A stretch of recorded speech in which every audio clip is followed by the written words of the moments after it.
come with me to the rolling sea while the weather's calm and still, and we'll have some fun and laughter with the adventures of Portland Bill.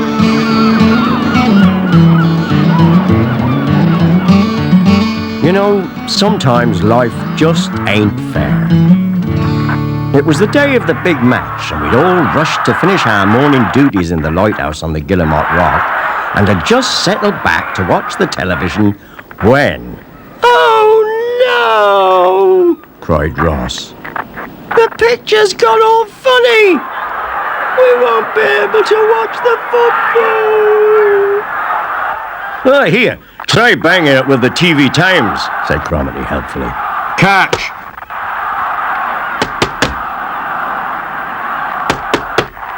Well, I knew that wouldn't do the trick, so I told him. "It's the weather. The television's picking up atmospheric interference. It would take an expert to fix it." Just then, Eddie Stone arrived with some supplies from his shop in McGillicuddy. "Ahoy there, lads! Give me a hand, will you?" Soon Eddie came puffing up the stairs. Oh, what a climb. I brought your shopping, and some oatcakes from Grandma Tyree, and I've got the mail somewhere. Oh yes, here we are. Oh, and there's a parcel for Cromarty. Oh, I've been waiting ages for this to arrive. Oh, hurry up, Ross, give it here. "Come on in, Eddie," I said. "We'll have a cuppa." "No chance of watching the match. We can't get a picture on the set." "Oh, dear," replied Eddie. "Atmospheric interference, I suppose." "That's right," I says. "Yes, there's been a lot of it around lately." "Well, let's have that cup of tea. It'll cheer us up," I said. "Will you get the mugs, Cromarty?"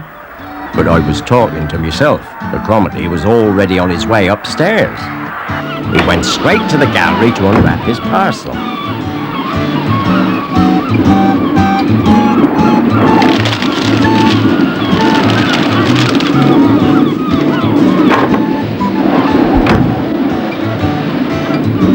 "Hello, Cromarty!" "Wow! What's that?"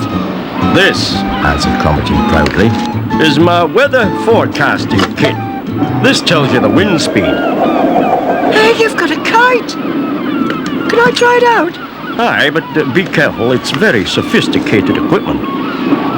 Now then, there should be a weather balloon to go with my kite. Ah, yes, here it is. I think pull this. Oh, look out! Yelled Ross. But too late. Cromarty had fallen onto the television aerial. "Blistering barnacles!" he cried. "Now I'll be in trouble." And he started to try and bend the aerial straight again. And at this point, Eddie and I let out a great cheer. "Hooray! Hurry! Hey, did you hear that, Cromarty?" asked Ross. "Hey, what's happened?" "I don't know. Let's go down and find out." When the two lads reached the living room, they were surprised to find the television working perfectly. And we all sat back to watch the match. "Come on, lads! Come on, lads!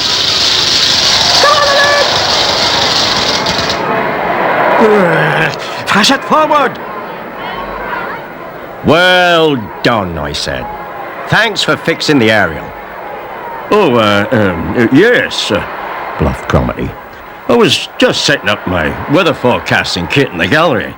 While I was at it, I thought I'd readjust the television aerial." "Oh, how clever," gasped Eddie. "You must be an expert. I suppose your new kit helped you diagnose the atmospheric conditions so you could set the aerial at the right angle." Yes. You could say that," agreed Cromarty. Oh, come with me to the rolling sea while the weather's calm and still, and we'll have some fun and laughter with the adventures of Portland Bill.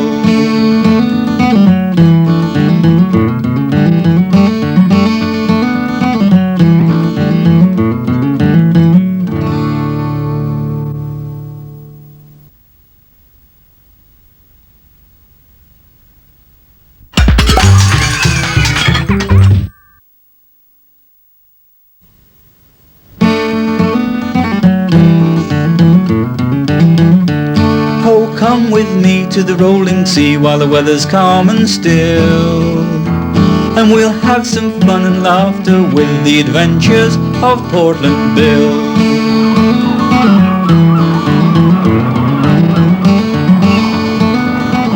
It was a lovely, sunny seaside day, so I decided to take Dogger to the mainland for a walk. But as soon as we got at McGillycuddy, he ran off. "Hey, Dogger, come back here," I yelled. "We're going for a walk. We're not going to the shop today." But I was wrong. "Morning, Bill," greeted Eddie Stone, the shopkeeper. "I don't know," I chuckled. "That dog of mine, every time we come to the village, he races to your shop. He knows where I buy the dog food, all right. You spoil that dog. All the chucky drops you buy him. But I don't think he takes any notice of you." Well, I wasn't having that. "I've taught Dogger loads of tricks." "Here," I says, "watch this. Dogger, go to sleep. Roll over. Well, all right then. Sit." "I told you, Bill," laughed Eddie. "He's only interested in my sausages." "Well, in that case," I said, "we'd better get off before he gets his teeth into them."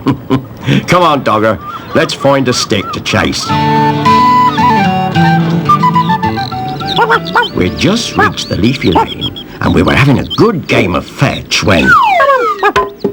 "Hi! Who threw that stick?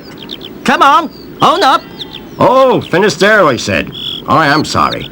I didn't see you in that hole." It's all right, Bill. Didn't hurt. What's up?" The tap's not working again, Bill. replied Finisterre. I think the pipe needs replacing.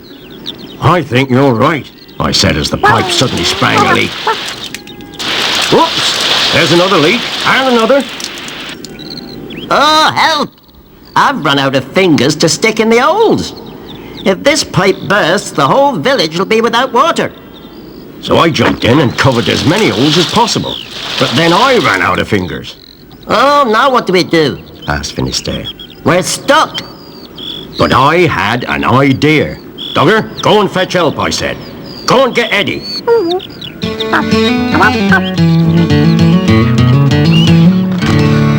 "Oh, hello, Dogger." No, get down, boy. said Eddie. I'm busy right now.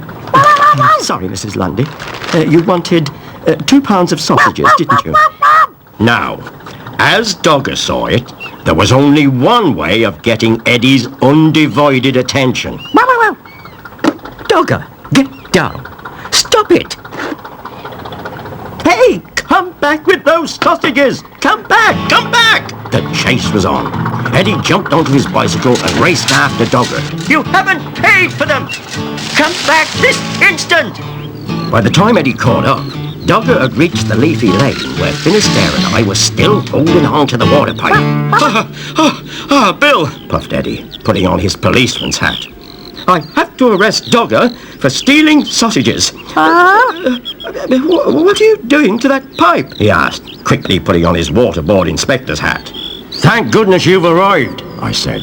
"This pipe's burst, and if we let go, the lane will flood and the village will be without water." "Oh, hang on a minute," said Eddie, and off he went to get his tools. When we'd finished mending the pipe, Eddie remembered his sausages. "You know," I said, "you can't blame Dogger for taking them." Who? "I sent him to fetch you, so he had to make you follow him." Yes, but why is he eating them now, Bill? Giggled Finisterre.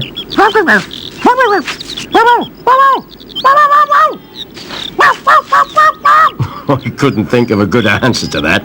Then Eddie spoke up. "Don't worry about the sausages, Bill. He's such a clever dog. He deserves them.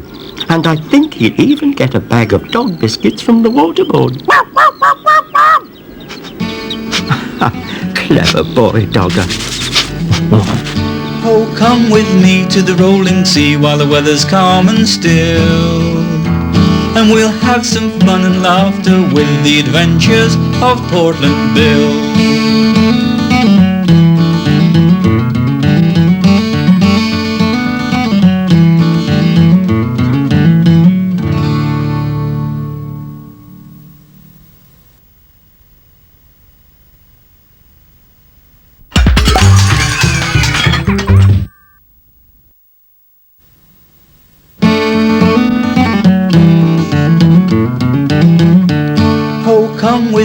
to the rolling sea while the weather's calm and still.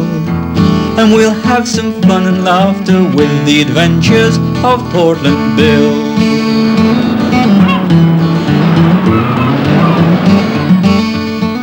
It was a lovely sunny seaside day, and Dogger and I were in McGillicuddy for a walk. But first, I had to pop into Eddie Stone's shop. "Ahoy there," I called. "All hands on deck." oh, hello, Bill. Come for some extra supplies? Chuckled Eddie. What will it be? A gallon of oil, a crate of lemonade, or maybe a large box of brass polish? Oh, no, not today, thanks, I replied. I just need a ball of string. Eddie was amazed. You've come all the way from the lighthouse just for a ball of string? That's right, I said. String's very useful. Why? There's a knot for everything. Hitches and sheep bends, sheep shanks and bowlines. And what's more, string often helps me remember things. However can string help you remember things? Asked Eddie. But before I could explain, Grandma Tyree rushed in all of a tiz. Oh dear, she gasped. My washing line's broken, and I've got a big basket full of wet clothes to dry. Don't you worry, Grandma, I said. I'll use my ball of string to join it up with a sheep bend knot. Come on, Eddie, give us a hand. Well, I soon had the washing line fixed. Thanks to my ball of string, I said to Eddie. Yes, but how does it help you remember things? But I was already on my way. Tell you later, I shouted.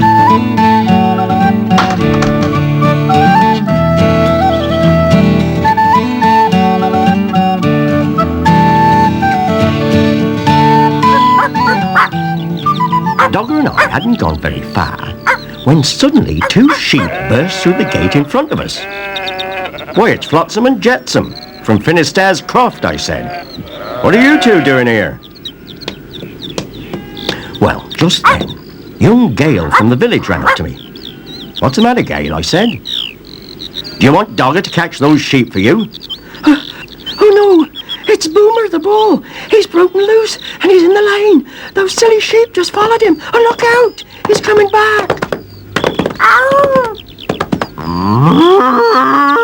Don't worry, I'll get him. Whoa, Boomer, I shouted, and I led him quietly to a nearby post and tied him to it with a running hitch using some more of my string. At that moment, Finisterre arrived, puffing and panting. Thank goodness you've found them, he said. I've been looking for them everywhere. Thank you, Bill. You are clever. Well, I laughed. A good lighthouse keeper has a knot for everything. And then Dogger and I went on our way. On the way back to my boat, we bumped into Fastnet, the fisherman. He was not his usual cheery self. Shouldn't you be off fishing? I asked. You'll miss the tide if you're not careful. Can't be helped, Bill. I got an hole in my net the size of a whale. I'll just have to miss the tide. Oh, we can't have that, I said. I got some good, strong string here. We'll mend your nets in no time. But first, I need a bit to tie round my little finger.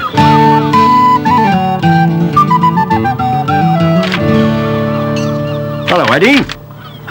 Back again, Bill, he said. What would you like this time? Oh, dear, I says. What with runaway bulls, broken washing lines and fishing nets, I've forgotten what I came for. Oh, yes. I tied this string round my little finger to remind me. So that's how string can help you remember things, laughed Eddie. Well, Bill, what did you want to remember? To buy another large ball of string, I smiled. I've used the other one up tying knots for everything. Oh, come with me to the rolling sea while the weather's calm and still. And we'll have some fun and laughter with the adventures of Portland Bill.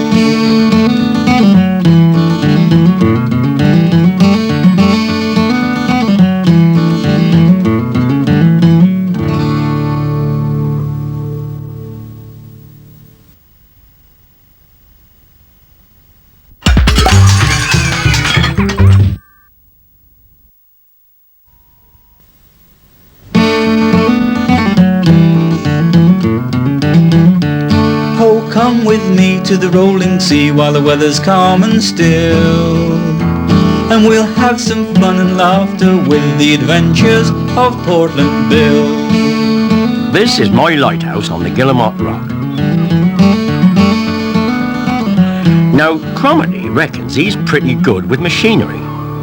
He'd just finished mending the generator and had come up to the living room for a tea break.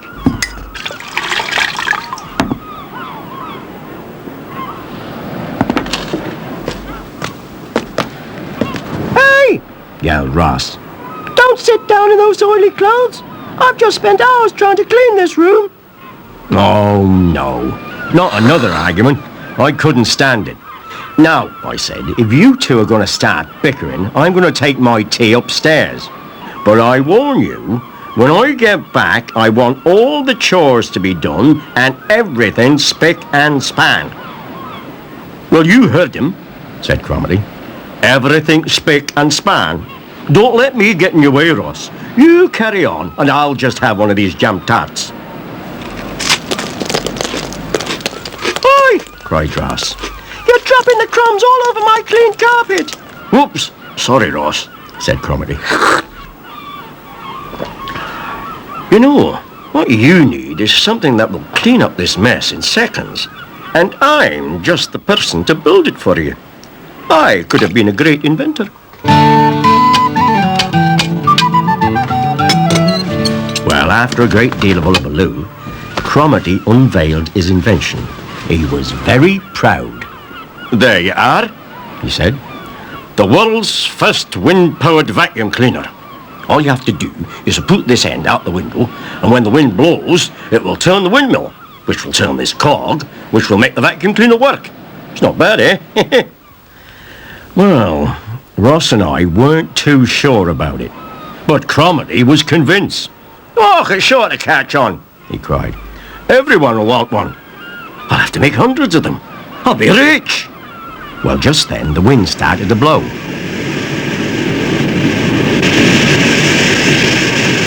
Look, it's working, yelled Cromarty. Hey, oh, it's Bonnie, look, it's Bonnie. Wonderful, beautiful. Oh, great, Cromarty. Look at it, whoa, it's fine. It's worthy a treat, that smashing, isn't it? Wow. But suddenly, there was a great gust of wind. Everything worked at top speed, and the vacuum cleaner went mad. Oh, gracious me. Hey, crikey! Trying to stop it! Oh, God! Gracious me! Cromarty, quick, switch it off! Hey! Suffering swordfish, Cromarty. Turn it off, it'll suck everything up. Pull the plug out, for goodness sake. Hasn't he got one? I don't know.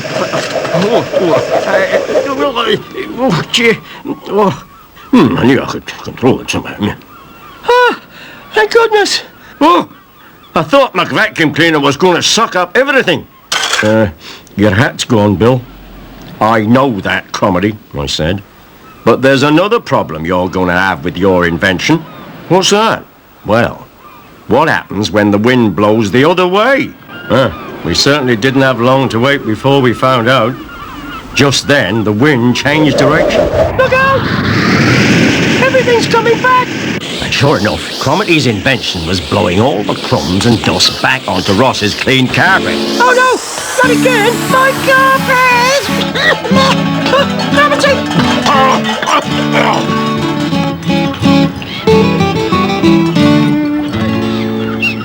Blow me down, Cromarty! Gracious! Stop it! What did he say? Well, they both looked very fed up. Never mind, lads, I said. Come on, let's get this mess cleaned up. And cheer up! At least I got me hat back. Oh, come with me to the rolling sea while the weather's calm and still. And we'll have some fun and laughter with the adventures of Portland Bill.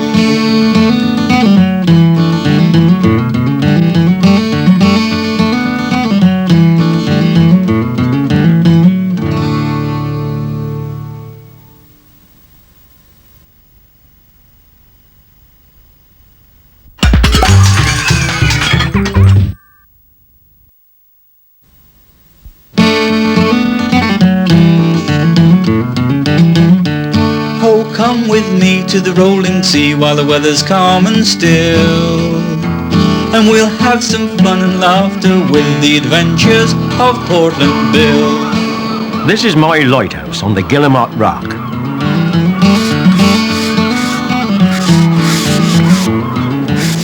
One day, Ross was having a terrible time trying to scrub the steps clean, while Cromitty and Dogger tried to catch a fish for tea. Gosh, puffed Ross. It'll take ages to get this moss off. I'll be here till next week at this rate. I wish I could help you, yawned Cromitty. But I'm busy right now. Busy relaxing, if you ask me. Oh, I am I? Snapped Cromitty. You just wait until tea.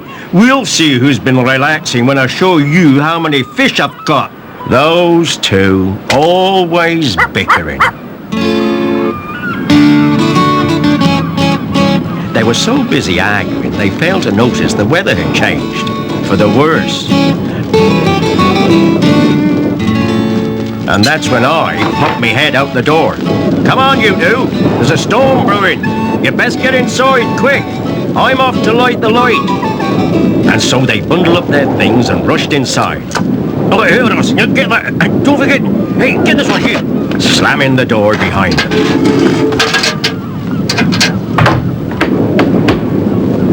Phew, puffed Cromitty. Did you get everything, Ross? Let's see, bucket, mop, fishing line, Dogger. Where's Dogger?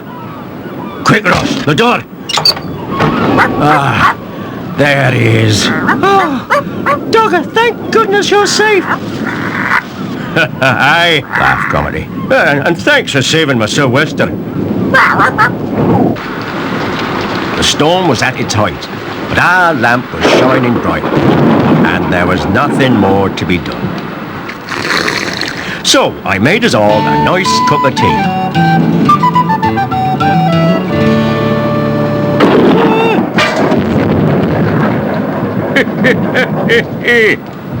You know, I says, in the old days, we used to call this sort of storm a good news storm.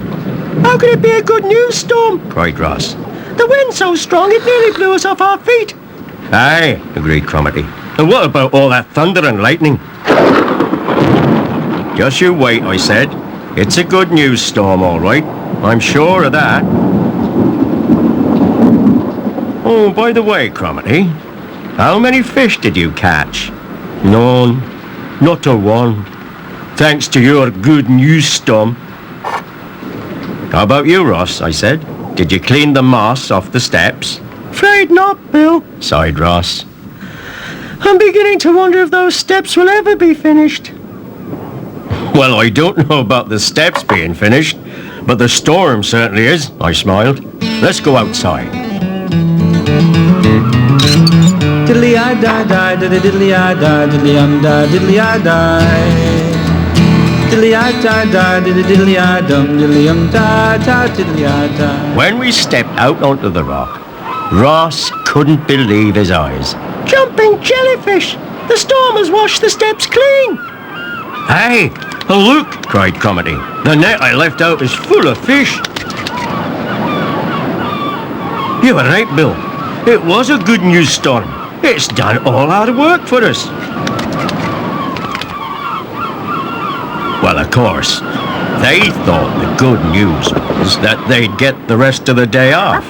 But I soon put them right. The good news is for me, because you, Cromitty, can run all the way up and turn the light off, while you, Ross, can cook the fish for my supper. Now that's what I call good news.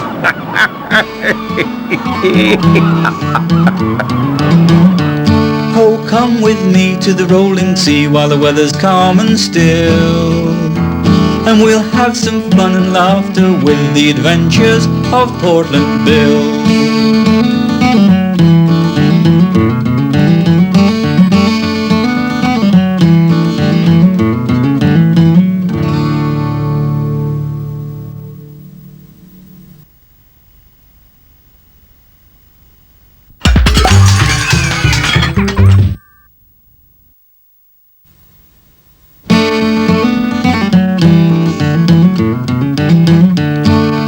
come with me to the rolling sea while the weather's calm and still, and we'll have some fun and laughter with the adventures of Portland Bill.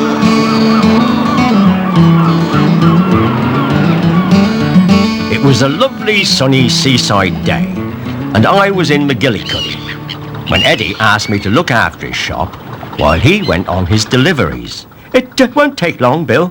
Grandma Tyree is due back any moment now, and then she'll take over. Ah, that's all right, Eddie, I said. You get going. Oh, my. That's a fine kettle you've got there. Yes, isn't it? Smiled Eddie. Look, it's got a special type of whistle that plays a tune when the water's boiling. I'm just off to deliver it to Mrs. Lundy.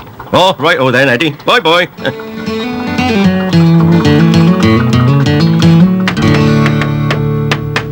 Now, when Eddie arrived at Mrs. Lundy's cottage and gave her the special kettle, she was so pleased with it that she wanted to try it out at once.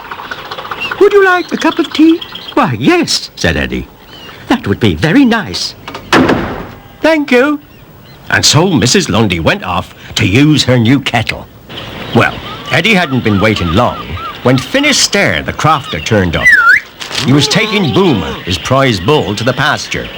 Hello, Eddie, said Finisterre. have you got any of my favourite toffees in the shop yet?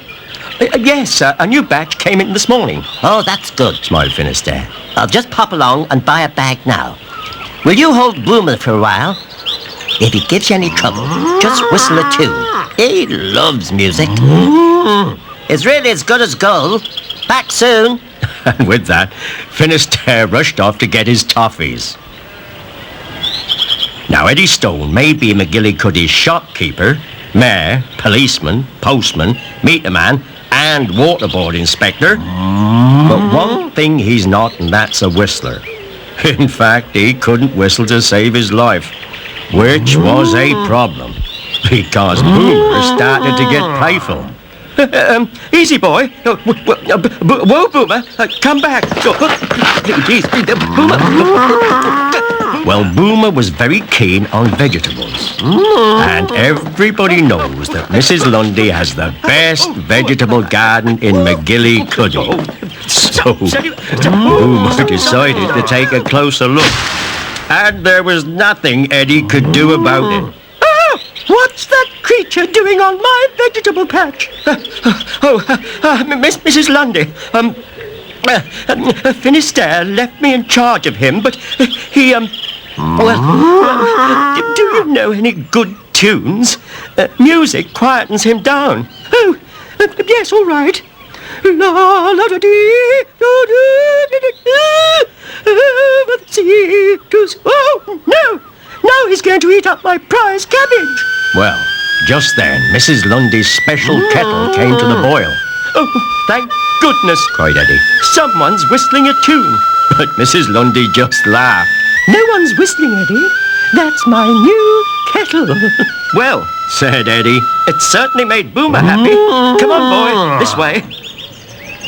Well, Finisterre and I walked back to Mrs. Lundy's cottage. And there was old Boomer the bull, quietly grazing in the lane. I told you he was no trouble, didn't I, Eddie? Said Finisterre. Come on, Boomer. Time we were off. No trouble? Cried Eddie. He nearly ate up Mrs. Lundy's prize vegetable garden. And if it wasn't for her whistling kettle, well... Just then, Mrs. Lundy came out. The kettle's on for another cuppa. Well, I tried to warn her, but it was too late. The special kettle started whistling. Oh, no, cried Eddie. He's back. And in charged Boomer, dragging poor old Finisterre right smack into the middle of Mrs. Lundy's prize vegetable patch.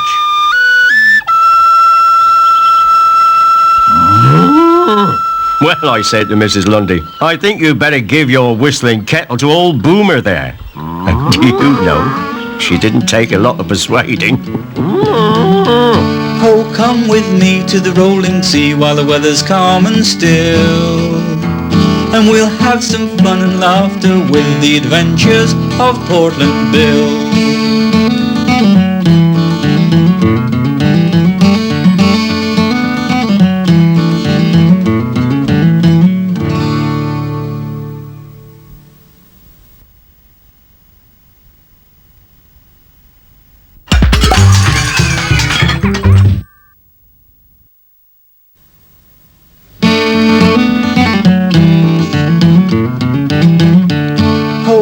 with me to the rolling sea while the weather's calm and still. And we'll have some fun and laughter with the adventures of Portland Bill.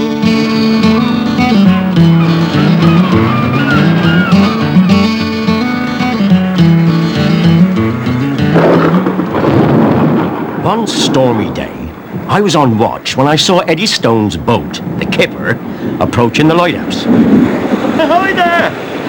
Throw me a line! I've lost my anchor! Hold on, Eddie, I called, and we all rushed to help him. Here, catch! Cromarty threw him a rope, and we hauled him in. Heave! Heave!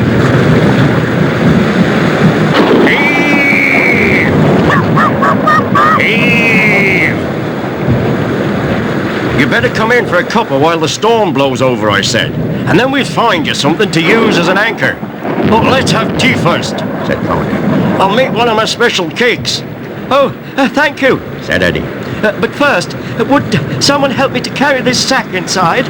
It mustn't get wet. Eddie and I were in the radio room while Ross and Cromarty were preparing the tea. Oh, no, Ross. I hadn't got any flour to make the cake. Hold on. That looks like a sack of flour that Eddie brought in. Oh, that's great, said Cromarty, and he helped himself.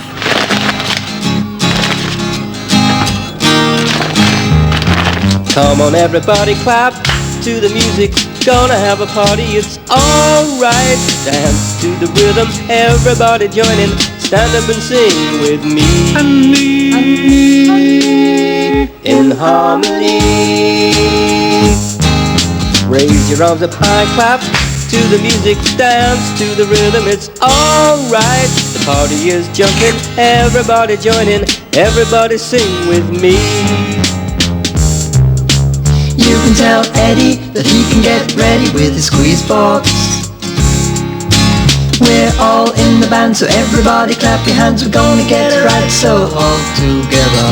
Everybody dance to the rhythm. We're having a party. Come on and dance with me. Yumpa-la-la, winky-dinky, tiddly-pom. Yumpa-la-la, winky-dinky, tiddly-pom.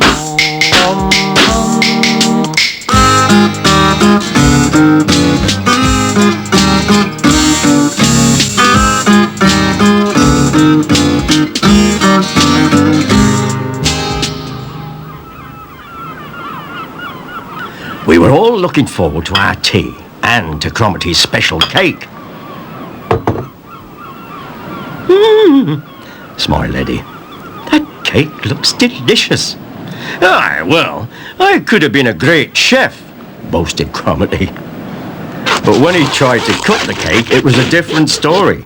It was so hard it broke the knife. Cromarty was flabbergasted. I don't understand it. I followed my usual recipe. I even used the new flour from your sack, Eddie. Oh, dear, cried Eddie.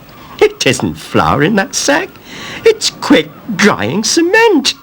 Now, as you can imagine, that was the end of our tea party. Well, after the storm had passed, Eddie was about to go. Wait a minute, Eddie, said Cromarty.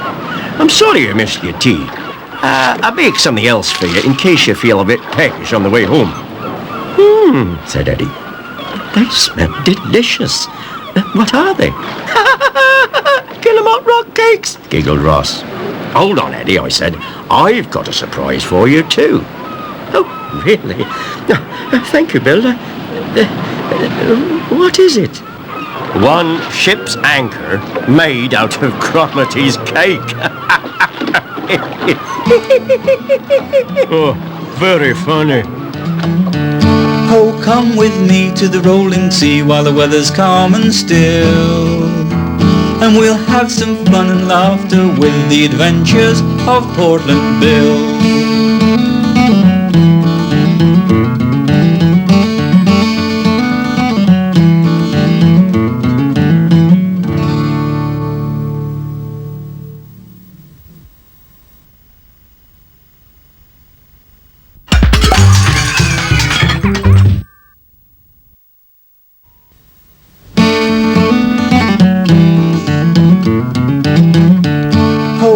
with me to the rolling sea while the weather's calm and still, and we'll have some fun and laughter with the adventures of Portland Bill.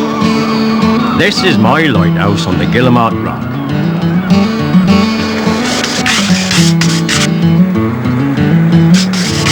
Now, from time to time, Cromarty likes taking up new hobbies, and his latest craze was bird watching.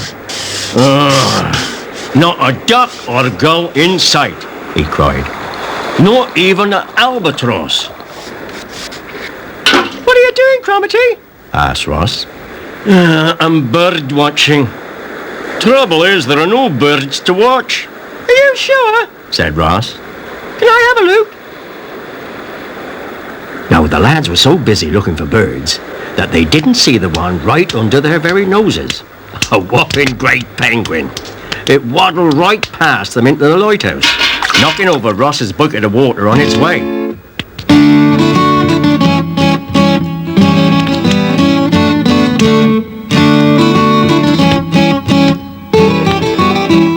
Ah, well, it's no good, sighed Cromarty.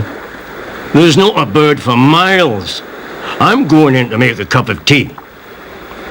And so off he went to put the kettle on, leaving Ross searching for birds. Suddenly he saw the mess the penguin had made when it knocked over the bucket. Well, of course he blamed Cromarty, so he raced upstairs shouting all the way.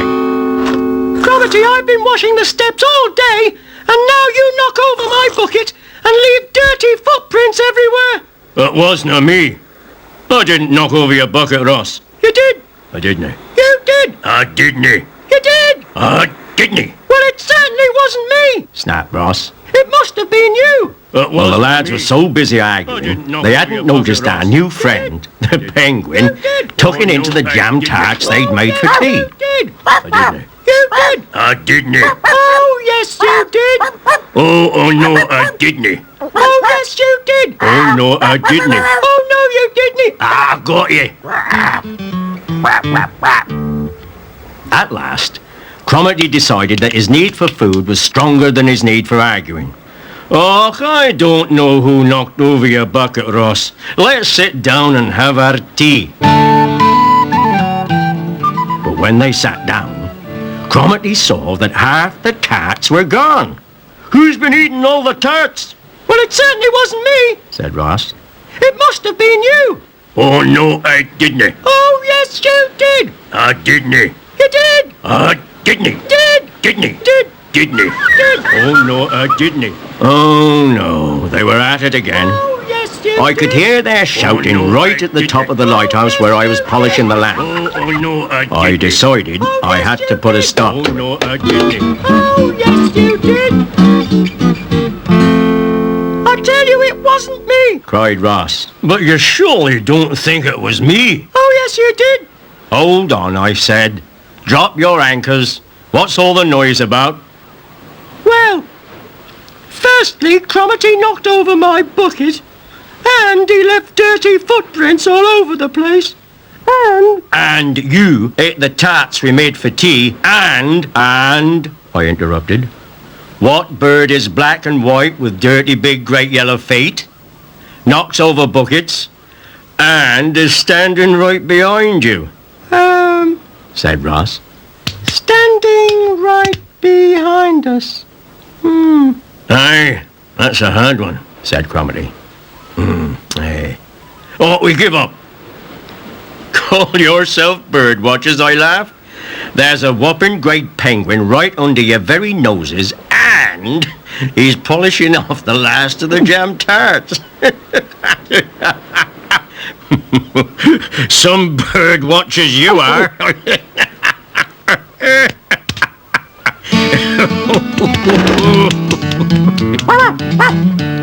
Oh, come with me to the rolling sea while the weather's calm and still, and we'll have some fun and laughter with the adventures of Portland Bill.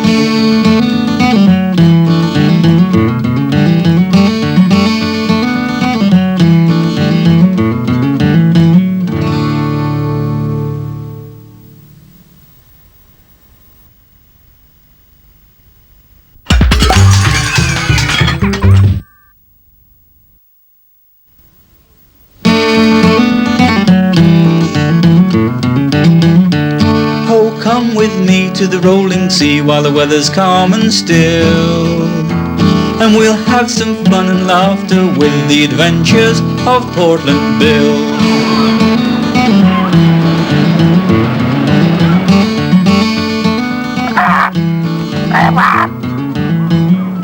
Every now and then, Ross has to look after Valencia, his uncle's parrot. And there was one visit I shan't forget in another. Ross was teaching Valencia a new trick. "Hey, Bill, come and see what Valencia can do." "All right," I said, "but make it quick. I have to fill in the log and wind the lamp." So Ross gave the command for Valencia to start her trick. "Show us how you count." "That's it. 1, 2, 3.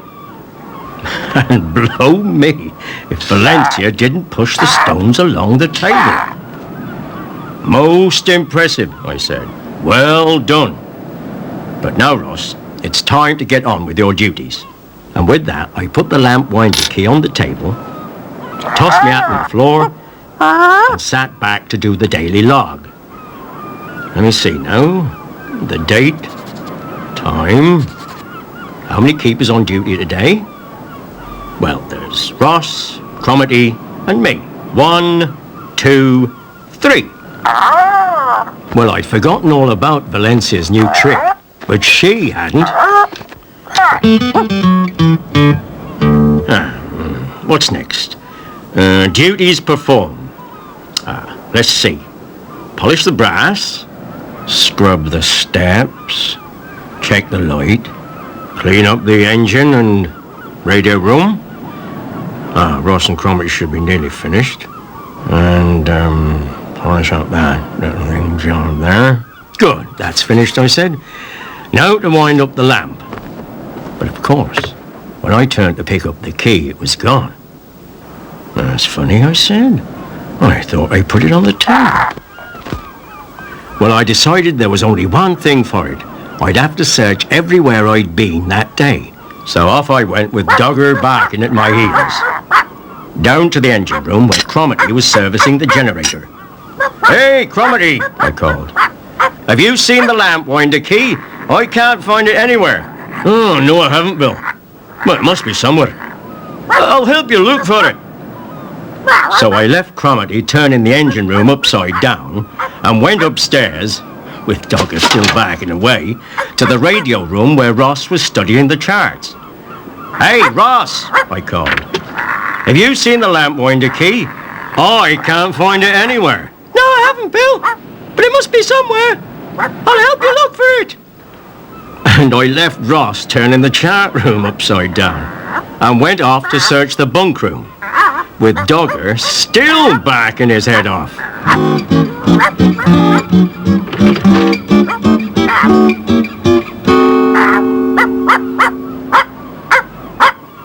"Quiet, Dogger," I said. "I'm too busy for games." And I got down on my hands and knees to look under the beds. And to my surprise, Dogger suddenly stopped barking and grabbed my hat from off the top of my head. "Hey, Dogger," I cried. "Stop playing about. Give me back my hat." And then Dogger dropped it at my feet, and right slap bang in the middle of me hat, as plain as a pikestaff, was the lamp winder key. And then it dawned on me. We mustn't let the lads know that I had the key all along. Better keep it under your hat, eh?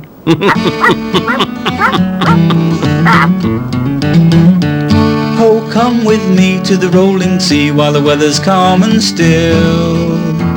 And we'll have some fun and laughter with the adventures of Portland Bill.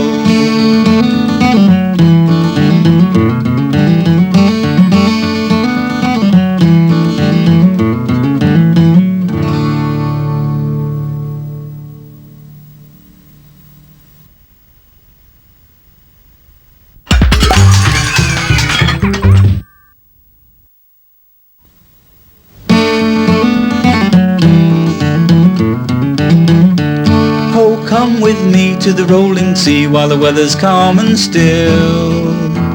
And we'll have some fun and laughter with the adventures of Portland Bill.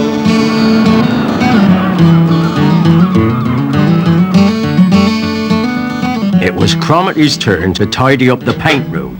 But as it happened, on the very same day, Ross was looking after his uncle's parrot, Valencia, who was feeling a bit poorly. So Ross and I were making a big fuss of her. Look, I says, she's not eating her breakfast. We'd better keep her warm and make sure she gets plenty of rest. Rest, moaned Cromarty. But that's what I need, not work. It's not fair. I don't feel well. But he got no sympathy from me.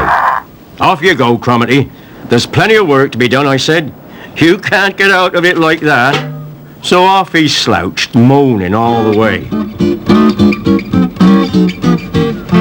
When did that parrot last do any work? Never. But when she's a bit poorly, it's, oh, see here, take that armchair.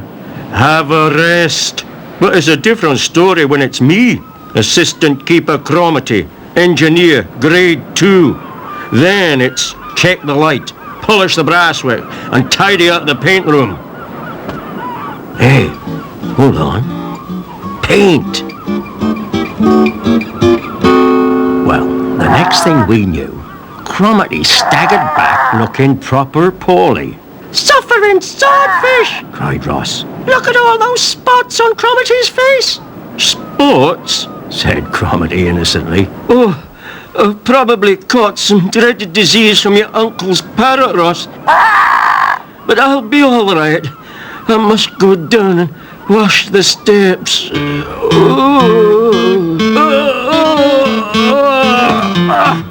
Well, blow me, I thought. He's fainted. It didn't look at all good. Quickly, Ross, you get him to bed, and I'll make him a nice hot cup of tea. And cake, groaned Cromarty. And cake? Well, Cromarty made himself nice and comfy up in his bunk, and for the rest of the morning, he had Ross running up and down, keeping him supplied with mugs of tea and cake. Now, that made me suspicious. You know, Cromarty, you don't look at all well, said Ross. I think you should see a doctor. Oh, no. I'll be all right. In a week or two. I'm terrifically brave, you know. I'm worried about Cromarty, said Ross. He seems to be quite ill. So would you be ill, if you'd caught what Valencia's got? What's that, Bill? Well, I laughed. She's just about to lay an egg. But what about the spots? Ah, you've got to be careful of those spots, I said, as I dabbed Ross's face with paint. They're catching. Well, just then, the invalid staggered down the stairs. Oh, hello there, said Cromarty feebly. Just thought I'd pop down for a jam tart. Must keep my strength up. Don't worry. I understand, I said, playing along with his little game. You'd better sit down for a minute, Cromarty. I've discovered what's wrong with you. And I opened up a big black book. Now, Cromarty began to get worried. Well, what is wrong with me? Parrotitis. That's what it is. Parrotitis. It's all written down here in this book. Headaches, big red spots, and a longing for tea and cake. Hey, that's it, cried Cromarty. That's what I got. A longing for tea and cakes. Ah, but wait. It goes on to say that the cure is a cold bath, followed by a strict diet of birdseed, and a big spoonful of castor oil every hour on the hour. Well, talk about a miracle cure.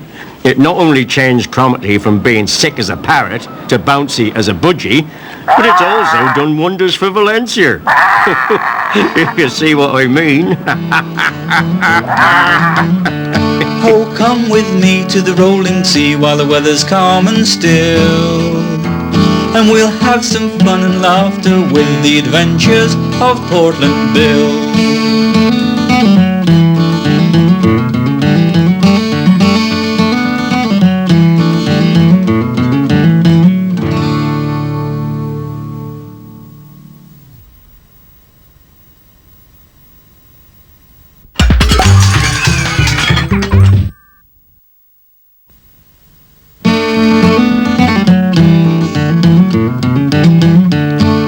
Come with me to the rolling sea while the weather's calm and still, and and we'll have some fun and laughter with the adventures of Portland Bill. This is my lighthouse on the Guillemot Rock.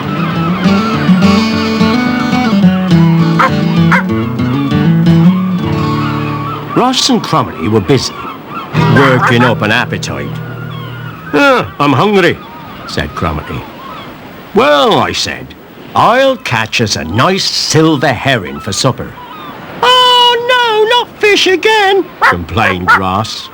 Hey, it would be nice to have a change, agreed Cromarty. I wish you could catch a tin of baked beans. For that to happen, I says, I'd have to see what the mermaids could leave. Mermaids? Said Ross and Cromarty together. They don't exist. Oh, yes they do, I chuckled. I often hear 'em singing down by the rocks. Stuff and nonsense, said Cromarty. And they both went inside mumbling.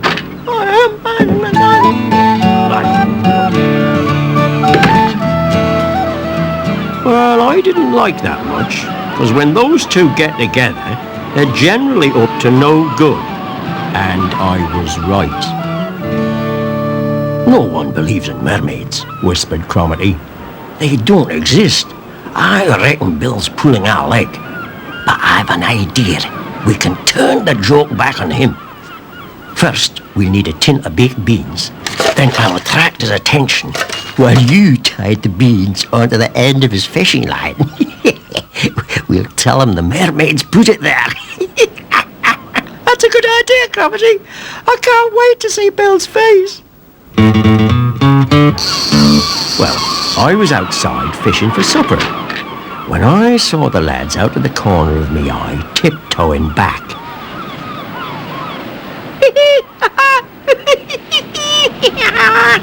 Shh, quiet, Ross.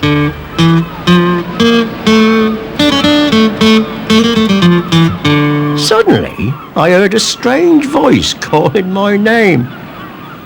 Oh, Bill! Oh, Bill! It's me, the mermaid! I'm over here! Well, I looked round, but I couldn't see anyone, so I carried on fishing.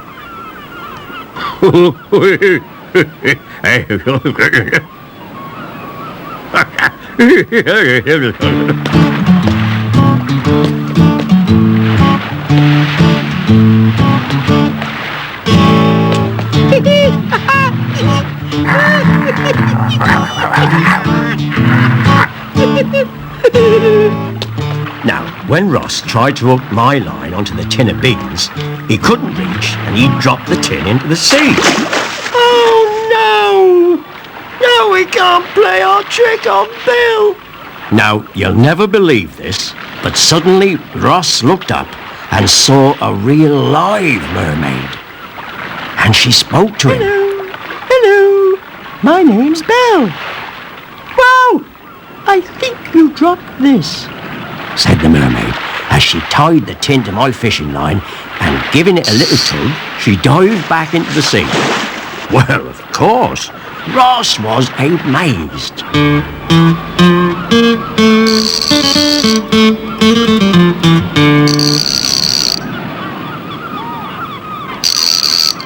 I've caught something, I cried, at which Cromarty rushed out. Ha ha! Fooled you!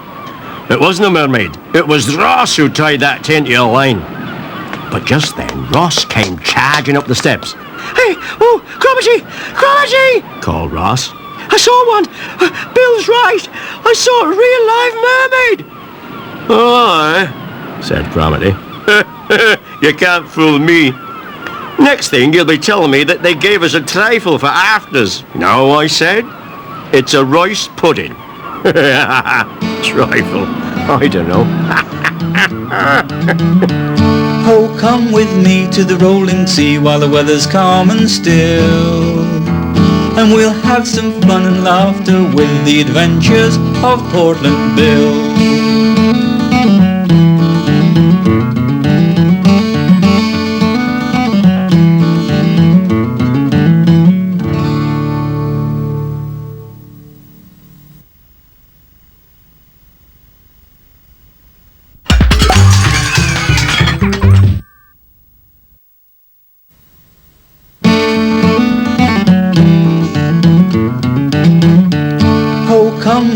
to the rolling sea while the weather's calm and still. And we'll have some fun and laughter with the adventures of Portland Bill.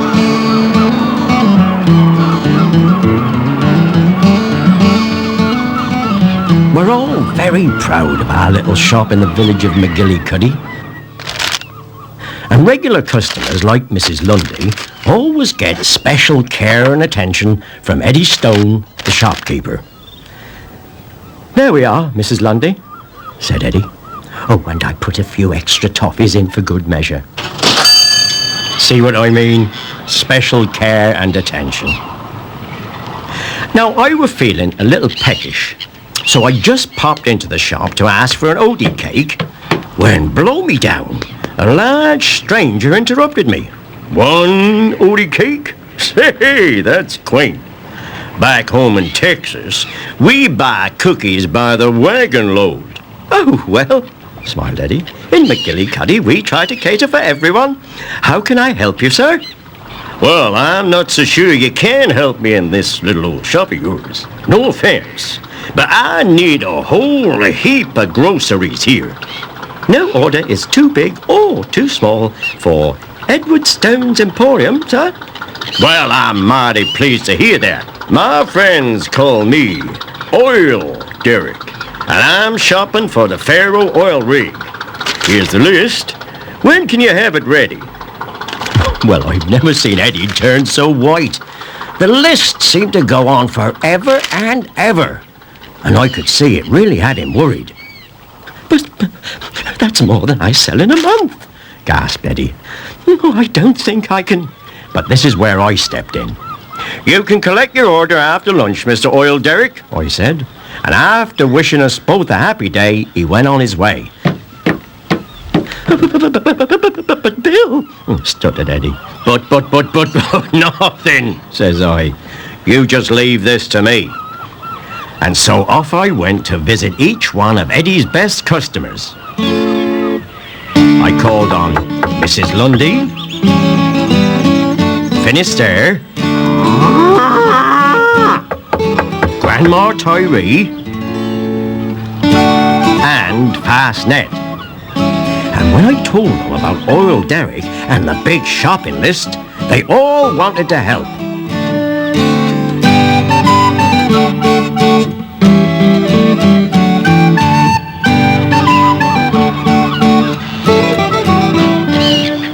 Meanwhile, Eddie was pacing up and down like a jellyfish in an hurricane, still worried about the big shopping list. Oh dear, oh dear, oh dear, oh dear.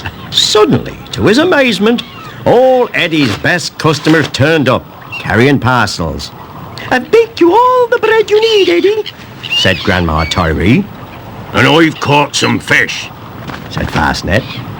Then Finisterre rolled up with a large milk churn, and Mrs. Lundy arrived with her wheelbarrow full of vegetables from her garden. Oh, thank you. Thank you, everybody. Put it there. Oh, yes, sir. Thank you. Eddie was delighted and could hardly wait for Oil Derrick to come back to collect his order.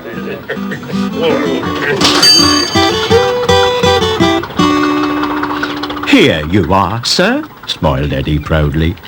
Your special order all ready and waiting. Land sakes, I'm impressed, beamed Oil Derrick. I would like to place a regular order with Edward Stone's Emporium.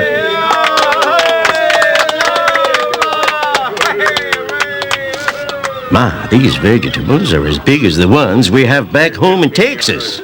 And that's only a Brussels sprout, I said, pulling his leg. Wait till you see our cabbages, eh?